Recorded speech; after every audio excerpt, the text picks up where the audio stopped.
السلام عليكم ورحمة الله تعالى وبركاته.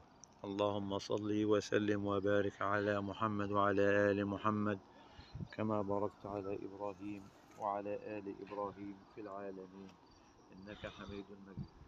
النهاردة يا جماعة يوم جديد وفيديو جديد، وسرحنا كده نبص على القمح زي ما انتم شايفين اهوت عشان نشوف هنرويه ايه.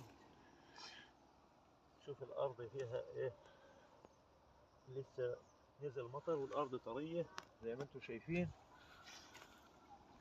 انا ماشي فيها اهوت، يعني ايه كمان اسبوع زمان كده ولا حاجه نبدا ان شاء الله نشتل الغله دي. طبعا الغله اللي احنا كنا بادرينها زي ما انتم شايفين، وبعدين هنبدا اسبوع زمان كده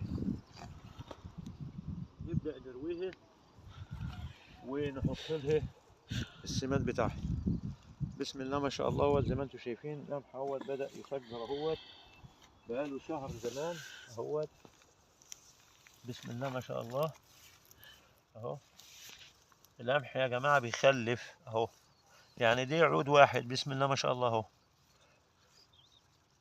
بيخلف اهو، كل حاجه بتخلف. بعدين هنرويه ونحط له الاسمده بتاعته، نحط له كيماوي بنسميه كيماوي باللغه العاميه بتاعتنا المصريه الحلوه الجميله ديت، او سماد باللغه الفصحى سماد اليوريا بالفدان. زي ما انت عايز ممكن تحط له، لو الارض مش عافيه قوي ممكن تحط 3 شكاير او 4 شكاير اذا عندك امكانيه. يعني ما فيش عندك امكانيه والارض فيها اسمده طبعا سباخ زي ديت، او اللي هو السماد العضوي اللي هو روث المواشي اهو.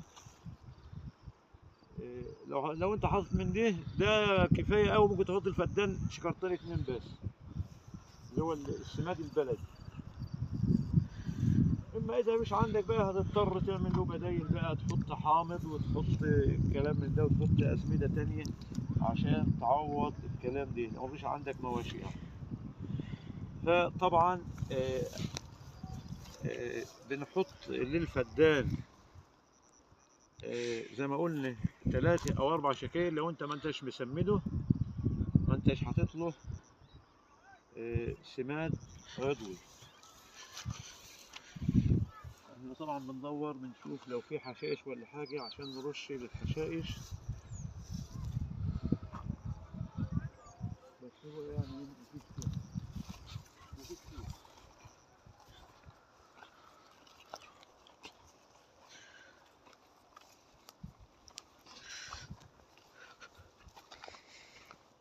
وادي طبعا بنوريكم برضو ادي الفول اللي احنا كنا زارعينه ومورينه لكم.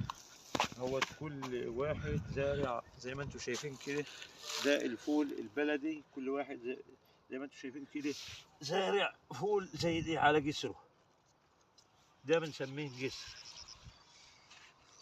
بتزرعه تاكل منه طول السنة، جيرانك ياكلوا منه. كلنا هنا يعني يا جماعة أهل، واللي بيسرح بروح بنسميها بيسرح أو بيروح يشق على الأرض أو يروح الغيط ياخد له شوية فول من ده لأولاده والبيت وهو مروح. وزي ما بنقول اعمل كل حاجة في الأرض. الأرض واسعة هي تزرع فيها كل شيء وتاخد كل حاجة لأولادك وأنت مروح. ودي طبعا بطاطس اهيت، هنعمل لكم إن شاء الله فيديو عليها، بس ده مش موضوعنا دلوقتي. فاحنا بنوريكم وجماعة حبايبنا، بنشكر الجماعة اخواتنا اللي دعمنا في القناة من جميع أنحاء الوطن العربي الكبير وجميع أنحاء العالم، وبنتمنى لهم يدعمونا. واللي ما اشتركش يا جماعة يشترك ويفعل زر الجرس عشان يوصلوا كل جديد مننا. بنشكر اخواتنا في العراق والاردن وفلسطين وسوريا وجميع الدول العربيه الشقيقه، وطبعا ليبيا وتونس، يعني كل الدول. في دول يا جماعه دعمنا دعم كبير قوي، بس احنا ايه الواحد ناس كتير، واعذروني ان الواحد ما بيجيبش اسامي الدول دي، والسعوديه طبعا، فاعذروني. احنا بنشكر اخواتنا اللي دعمنا في القناه وحابين لنا الخير، واحنا والله حابين الخير للناس كلها، ما بنكرهش الخير لحد ابدا.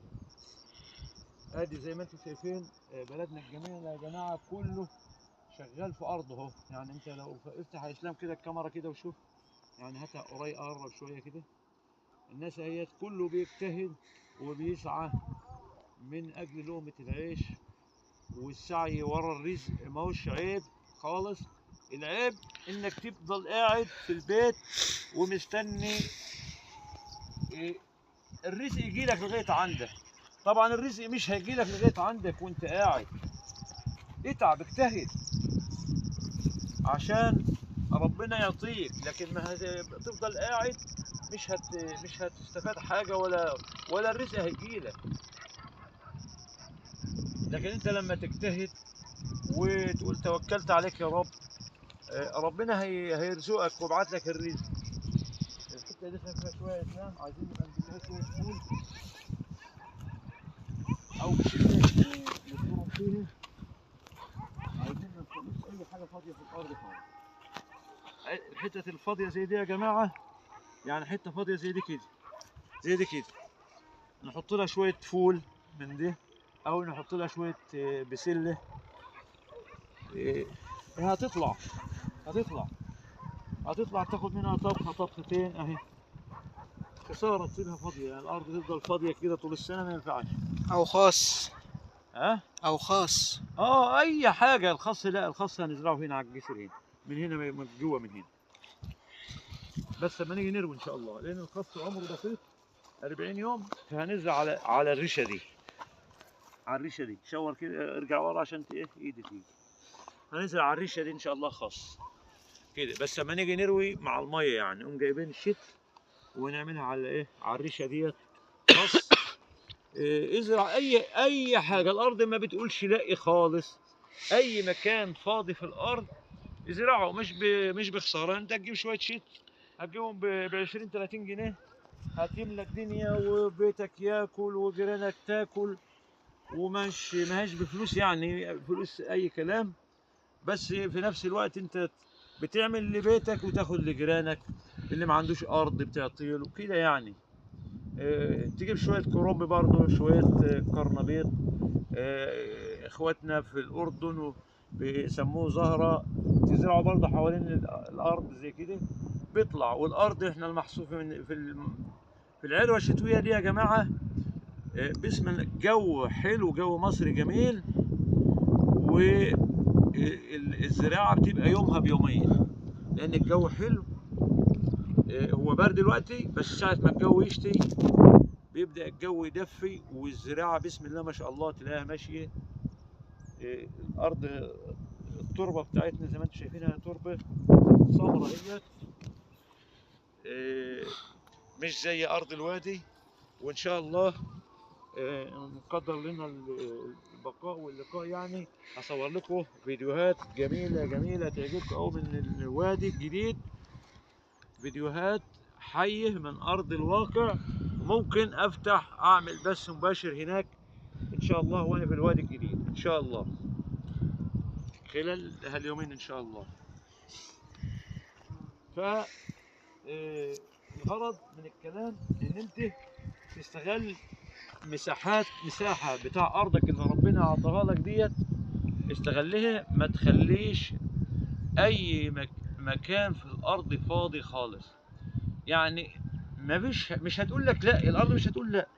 ارض اهي، ازرع شويه خس، شويه بسله، شويه اي حاجه وانت احنا دلوقتي في العروه الشتوي، ازرع اي حاجه شتوي، بصل، اي حاجه، اي حاجه هتزرع في الشتوي ازرعها، بتطلع ان شاء الله. ربنا هيخضر للجميع يا رب. هي ارض سمراء اهيت، وراح ببذر الحبوب فيها ايا كانت نوع الحبوب، وربنا بيرزقك ويرزقني ويرزق الناس كلها يا رب العالمين.